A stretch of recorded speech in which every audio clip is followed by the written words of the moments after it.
Hello everyone, I want to teach you how to solve the power control panel puzzle in Encased, which is really tricky. First you want to talk to Clayton Montgomery, and then what you're going to want to do is start to use it.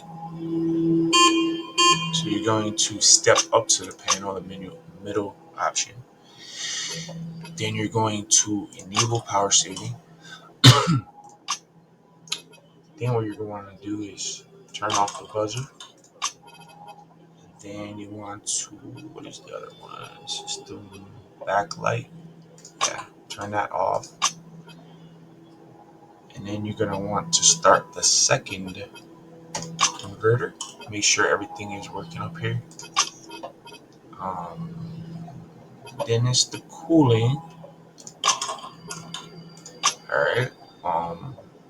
Then you're going to want to start the first converter. And then you're going to want to pull the first lever.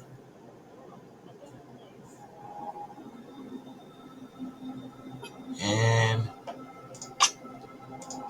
it's all fixed. That is it.